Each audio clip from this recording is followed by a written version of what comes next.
Welcome to the 198th episode of the hot issue. دوستو, آج آپ کے ساتھ بات کرنی ہے سندھ کی, اور سندھ میں بھی خاص طور پر کراچی کی. کراچی میں جیسا کہ آپ جانتے ہیں کہ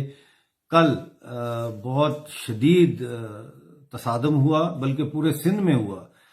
پاکستانی ریاستی جو ادارے ہیں پولیس اور رینجرز کے درمیان اور سندھی آزادی پسند سندھی انقلابی جو تنظیمیں ہیں ان کے درمیان اور قوم پرستوں کے درمیان اور جنرل آبادی کے درمیان بہت بڑا تصادم ہوا ہے. اور یہ تصادم جو ہے یہ آنے والے زمانے میں ثابت کرے گا کہ یہ سندھ کی جو جدوجہد آزادی ہے سندھ دیش کے حصول کی, اس کا ٹرننگ پوائنٹ ہے. دوستو ساتھیوں, ہوا کیا؟ ہوا یہ ہے کہ آرمی نے ایک سوچی سمجھی سازش کے تحت کراچی کی ڈیموگرافی کو چینج کرنے کی سازش کی, اور یہ سازش کئی سالوں سے جاری ہے. اور ڈی ایچ اے یعنی ڈیفنس ہاؤسنگ اتھارٹی کے نام پر ڈیفنس ہاؤسنگ سوسائٹیاں بنائی گئیں, اور بہت بڑی بڑی سوسائٹیاں بنائی گئیں, اور یہ جرنیلوں نے بنائیں, اور ان کے جو جنرل مینیجرز ہیں وہ بھی ریٹائرڈ جنرل ہیں. ان کے بورڈ آف ڈائریکٹرز میں بھی جو ہے وہ 70% سے زیادہ ریٹائرڈ فوجی ہیں. اور یہاں پہ پنجاب کے ریٹائرڈ فوجیوں کو لا کر آباد کیا گیا, یہاں پنجابی بیوروکریسی کے لوگوں کو بھی لا کر آباد کیا گیا, اور ان کو بڑے بڑے انسینٹو دیے گئے, سندھ کی قیمتی زمینیں ان کو دی گئیں. نہ صرف یہ بلکہ آپ کو یاد ہوگا کہ کچھ عرصہ پہلے پاکستان نے سندھ کے 2 جزیروں پہ بھی قبضہ کرنے کی کوشش کی جو کراچی کے ساحل سے نزدیک تھے. اسی طرح بلوچستان میں تو آپ کو پتہ ہی ہے کہ قبضہ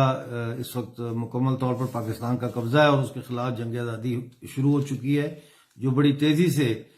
کامیابی کی طرف جا رہی ہے. اور جو بلوچ سرمچار ہیں وہ بہت ہی مثالی جدوجہد اس وقت کر رہے ہیں.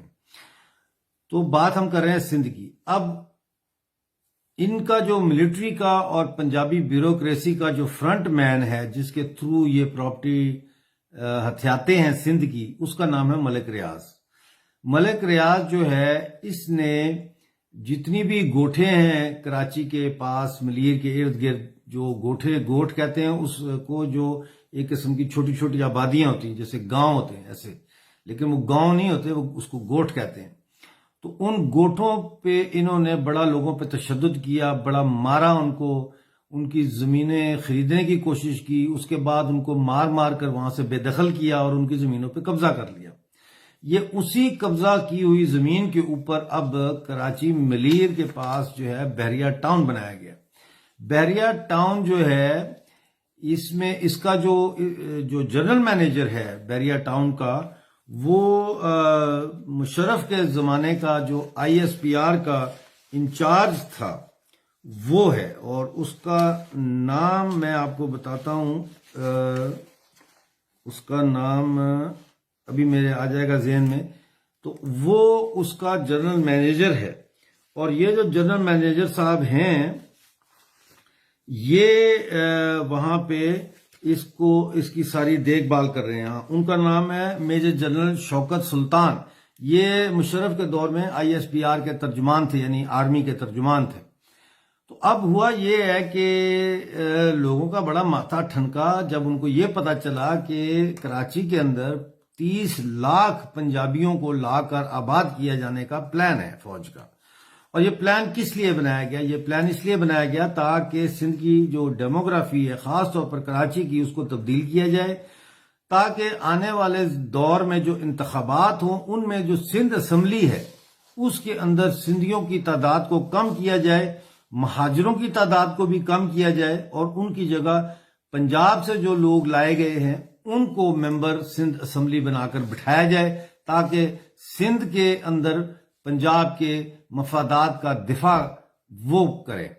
تو یہ براہ راست حملہ جو ہے اردو سپیکنگ سندھیز پہ بھی ہے اور سندھی سپیکنگ سندھیز پہ بھی ہے. اور یہی وجہ ہے کہ اس دفعہ ہم دیکھتے ہیں کہ مہاجر جس کو ہم بولتے ہیں, یعنی اردو سپیکنگ سندھیز اور سندھی سپیکنگ سندھیز کے درمیان ایک اتحاد ہو گیا ہے, اور اس اتحاد جو ہے وہ ایگزسٹینشل کرائسس کی وجہ سے ہوا ہے, کیونکہ دونوں کو اب ایگزسٹینشل کرائسس کا سامنا ہے. تو اس کے خلاف ایک الائنس ہے سندھ ایکشن کمیٹی, انہوں نے اعلان کیا تھا, کال دی تھی دھرنے کی, کہ ہم جو بحریہ ٹاؤن کا مین گیٹ ہے یہاں پہ ہم دھرنا دیں گے. لیکن اس دھرنے کی کال پر پورے سندھ نے ان کی کال پر جو ہے آواز ملائی اور انہوں نے کہا کہ وہ بھی اس دھرنے میں شامل ہونے کے لیے آئیں گے. لہذا دور دور سے جو ہے وہ لوگ اس دھرنے میں شامل ہونے کے لیے آئے، اور لیکن بہت کم تعداد میں لوگ باہر سے وہاں پہنچ سکے، کیونکہ رینجرز نے اور پولیس نے جو ہے تمام ٹول پلازاز کے اوپر واٹر کیننز لگائی ہوئی تھی، رائٹ پولیس اور رینجرز تعینات کی ہوئی تھی تاکہ لوگوں کو روکا جائے. اور جن بسوں میں لوگ آ رہے تھے ان بسوں کی جو کیا اسے کہتے ہیں ٹائروں کی ہوا تھی اور کاروں کی ہوا تھی ٹائروں کی، وہ بھی نکال دی. اسی طرح جو قافلے آ رہے تھے میرپور خاص سے، بدین سے، ٹھٹھا سے، حیدرآباد سے، جامشورو، نوری آباد،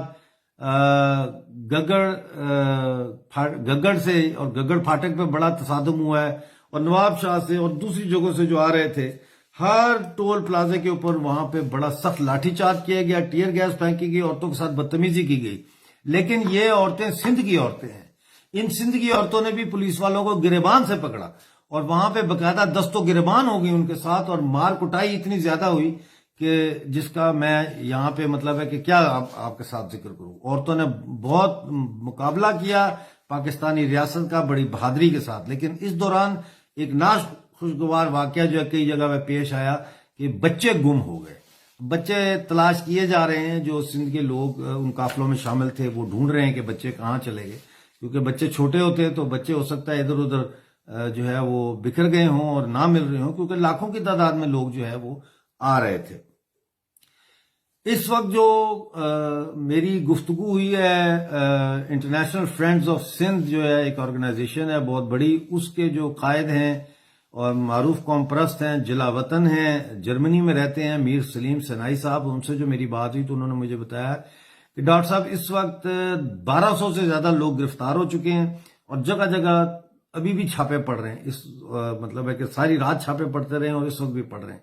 کراچی کی جیلیں اور کراچی کے تھانے بھر گئے ہیں، جگہ نہیں ہے ان میں مزید لوگوں کو وہاں پہ رکھنے کی. تو میرا اپنا یہ خیال ہے کہ ہو سکتا ہے کہ اب لوگوں کو جو ہے وہ پنجاب کی جیلوں میں بھی لایا جائے. اب اس میں جو مین سمجھنے والی بات ہے وہ یہ ہے کہ دیکھیں سندھ انڈیجنس الائنس تھا جس نے بڑے سالوں سے اس مسئلے کو اجاگر کرنے کی کوشش کی، نان وائلنٹ طریقے سے، پرامن طریقے سے، سیمینارز کیے، لوگوں سے ملے، منسٹروں سے ملے، سب سے ملے، گورنر سے ملے، چیف منسٹروں سے ملے، لیکن کسی نے ان کی جو آواز ہے اس کو سننے کے لیے اپنے کان نہیں دیے. لہذا آج یہ جو ابال آیا ہے جو آپ دیکھ رہے ہیں کہ پورے سندھ میں جگہ جگہ جو ہے وہ لڑائی ہوئی ہے باقاعدہ، اور جیسے سول وار ہوتی ہے، تو یہ وہ لاوا ہے جو لاوا پھٹا ہے. اور دیکھیں آپ جب لوگوں کے قبرستان مسمار کریں گے، لوگوں کے گھر مسمار کریں گے اور وہاں پر آپ جو ہے وہ غیر مقامی لوگوں کو لا کر ان کی آبادکاری کریں گے تو اس کا ایک نیچرل جو ہے نا ریاکشن تو آئے گا. میں سمجھتا ہوں کہ جو سندھ کے اندر سندھو دیش کی تحریک آزادی چل رہی تھی اور اس میں کافی زور آ رہا تھا اور ملٹری آپریشن انہوں نے شروع کیا کچے کے علاقے میں، یہ کہہ کے کہ ہم ڈاکوؤں کو پکڑنے جا رہے ہیں اور ڈاکوؤں کو پکڑ رہے ہیں، جبکہ یہ سارے ڈاکو جو ہے یہ فوجی جرنیلوں کی آشیرواد سے وہاں پہ بیٹھے ہوئے ہیں. اور بے شمار ڈاکو ایسے ہیں جن کو خود فوج بتاتی ہے کہ کس کو اغوا کرنا اور کتنا تاوان لینا ہے ان سے، یعنی کہ رینزم منی. تو یہ سب ڈرامے بازی ہے. اصل میں یہ کچے کے علاقے کا جو آپریشن ہے یہ اس کی آڑ میں سندھ کے جو قوم پرست ہیں اور سندھ کے جو جنگجو ہیں، جیسے سندھ ریولوشنری آرمی ہے اور جے سندھ کی تنظیمیں ہیں، ان کے کارکنوں کو اور ان کے لیڈروں کو پکڑ دھکڑ کرنے کے لیے یہ آپریشن شروع کیا گیا ہے. اب ظاہر ہے کہ جو سندھ کی آزادی کی بات کرتا ہے اس کے اوپر فوری طور پر را کا ایجنٹ ہونے کا اور انڈیا کا ایجنٹ ہونے کا الزام لگا دیا جاتا ہے، لیکن اب یہ الزام جو ہے کام نہیں کرے گا، نہ کر رہا ہے، کیونکہ اب پورا کا پورا سندھ تو را کا ایجنٹ نہیں ہو سکتا نا. میرا نہیں خیال کہ را کے پاس اتنے فنڈز ہیں کہ وہ سندھ کے ہر شہری کو جو ہے وہ اپنے پے رول پہ لے آئے. تو اب یہ